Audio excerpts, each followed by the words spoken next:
एक ऐसा सितारा जिसने ना सिर्फ बॉलीवुड पर राज किया बल्कि लोगों के दिलों पर भी अपनी छाप छोड़ दी। वो पहला सुपरस्टार जिसकी झलक पाने के लिए सड़कों पर भीड़ उमड़ पड़ती थी। लेकिन क्या आप जानते हैं कि इसी सुपरस्टार की जिंदगी के आखिरी साल अकेलेपन और संघर्ष से भरे थे। आइए जानते हैं राजेश खन्ना की वे अनसुनी दास्तान जो आपको हैरान कर देगी। राजेश खन्ना का असली नाम जतीन खन्ना था। उनका जन्म 19 दिसंबर 1942 को हुआ था। वे बचपन से ही फिल्मों के दीवाने थे, लेकिन उनका बॉलीवुड में आना महज संयोग नहीं था, बल्कि इसके पीछे एक दिलचस्प कहानी है। 1965 में फिल्म फेयर और यूनाइटेड प्रोड्यूसर ने ऑल इंडिया टैलेंट हंट का आयोजन किया था, जिसमें हजारों लोग शामिल हुए थे, लेकिन इस प्रतियोगिता को जीतने वाला शख्स थे राजेश खन्ना। इसी जीत के बाद उन्हें फिल्मों में आने का पहला ब्रेक मिला। 1969 में आई आराधन फिल्म ने उन्हें रातों रात सुपरस्टार बना दिया।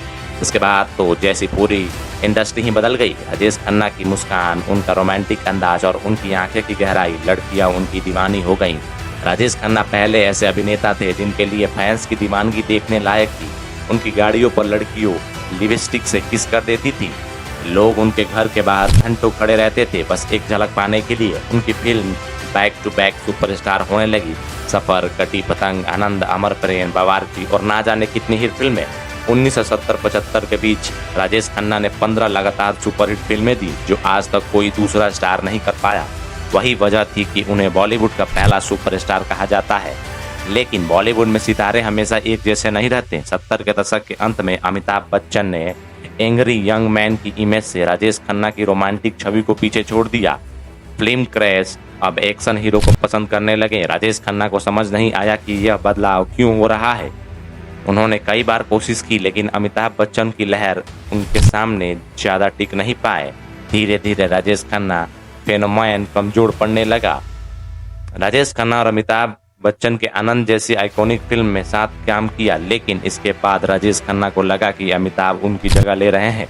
दोनों के बीच एक खामोश जंग छिड़ गई और वो कभी दोस्त नहीं बन सके। राजेश खन्ना ने 1973 में डिम्पल कपाड़िया से शादी की, जब डिम्पल सिर्फ 16 साल की थी। शादी के बाद उन्होंने फिल्म छोड़ दी, लेकिन राजेश खन्ना का फिल्मी कैरियर गिरने लगा और उनकी पर्सनल लाइफ में भी दरारें आने लगी। 1984 में डिम्पल ने राजेश खन्ना से अलग होने का फैसला कर लिया। राजेश खन्ना ने 1991 में कांग्रेस पार्टी से चुनाव लड़ा और लाल कृष्ण आडवाणी के करीबी भाजपा नेता शत्रुघ्न सिन्हा को हराया, लेकिन राजनीति में उनका ज्यादा मन नहीं लगा और वे जल्द ही इससे दूर हो गए। सुपरस्टार की चमक धीरे धीरे फीकी पड़ चुकी है। राजेश खन्ना ने अपने बंगले आशीर्वाद में अकेले रहते थे। वो अकेलेपन का शिकार हो गए। 2012 में उन्हें कैंसर हुआ और उनकी तबीयत बिगड़ने लगी।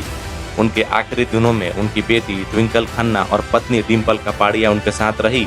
18 जुलाई 2012 को बॉलीवुड का पहला सुपरस्टार इस दुनिया को छोड़ गया।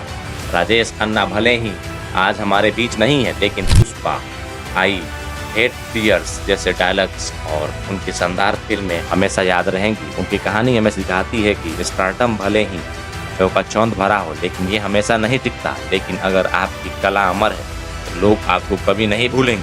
अगर आपको ये कहानी पसंद आई तो वीडियो को लाइक और शेयर जरूर करें। आपकी फेवरेट राजेश खन्ना मूवी की कौन सी है, कमेंट में जरूर बताएं।